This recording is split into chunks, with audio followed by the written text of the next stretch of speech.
یو انسان په خپل محبت کې مبتلا کول غواړي د یا رحیم یا کریم وظیفه شروع وکړه. الله جل جلاله به پتا باندې مهربانه کی ستا سره به مینا شروع شي. دشمن د هم نوي هغه به هم د ستا دیوانه شي. بسم الله الرحمن الرحیم. السلام علیکم ورحمت الله وبرکاته.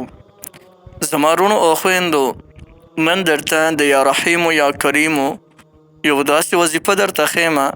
کلم چې تاسو دا وظیفه شروع وکړئ، تاسو ته به رب العالمین بې فنا محبت او مقبولیت درکړي. د ډېر لوی عزت خاوندان به شئ.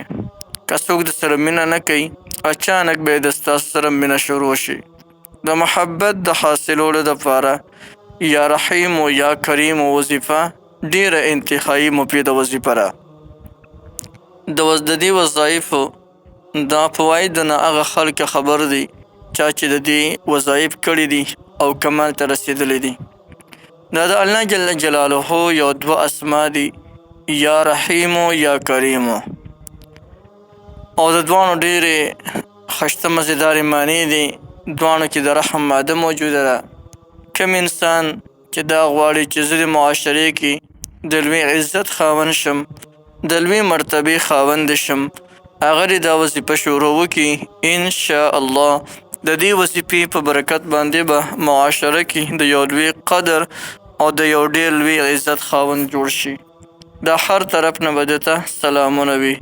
خلک به د دې انسان قدر ډېر زیات کوي. دا داسې پاورفل او زبردسته وظیفه ده. راځئ محترم، د یا رحیم یا کریم وظیفې د دې طریقه درته ښیم. طریقه د دې وظیفې انتهایی آسانه ده. که انسان په خپل محبت کې مبتلا کول غواړي، یا دوه دشمنان دي او هغه دوه دشمنان په خپلو کې روغول غواړي، یا د ستا سره د چاروانه ده او ته وایې چې دا دې دوباره زما سره روغ شي، د هغې دپاره تاسو دا وظیفه راونیسئ. انشاءالله د دې وظیفې به ډېر زیات عجیب اثرات تاسو په خپله سې کې حق خیران به ورته پاتې شي. داسې لوی برکات به تاسو ووینئ.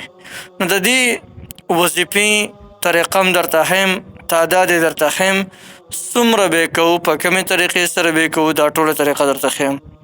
طریقه د وظیفې دا ده چې د هر فرض منځونه پس به یا رحیم یا کریم 200 ځله وي. د دې نه مخکې وروسته 3 کرته درود شریف او 200 کرته یا رحیم یا کریم وظیفه به کوي. او کلم چې دا وظیفه کې، نو د خپل معشوق یا د معشوقي تصور په ذهن کې ځان سره ساته چې دا وظیفه زه د دې دپاره کوم چې دا پلانکېرې په ما باندې مهربانه شي، یا دا پلانکېرې په ما باندې مهربانه شي، یا د دوی زما سره مینه پیدا شي، محبت پیدا شي. په دې غرض سره تاسو دا وظیفه کوئ. انشاءالله ان قریب به د دې برکات په خپلو سترګو باندې ووینئ. ستا دشمن دی ولې نه وي، ستا د سر دشمن به د ستا خوږ دوست جوړ شي. دې وظیفې کې یو دومره لوی پاور الله جل جلاله ایښودلی. نو دا وظیفه روزانه پابندۍ سره د هر فرض منځونه پس په دغه طریقې سره کوه. انشاءالله په لږو ورځو کې دننه به هر یو کس د ستا حکم د زړه نه مني، یعنی هر یو کس به دی بلکل تابعدار وي. د ستا د یوې خبرې نافرماني به هم نه کوي. څه حکم ورته وکړې بلکل همغه خبره به مني. دا وظیفه به تر د هغه وخته پورې کوو چې تر څو پورې موږ په خپل مقصد کې کامیاب شوي نو. نو دا هم ممکنه ده چې یو هفتې کې دننه د ستاسو حاجت پوره شي. الله جل شانه به تاسو ته یو قسم له مقبولیت او محبت درکړي. نو محترم، یو ډېره زبردسته وظیفه ده. بلکل دا وظیفه تاسو کولی شئ. د دې وظیفې تاسو ټولو ته مکمل اجازت دی.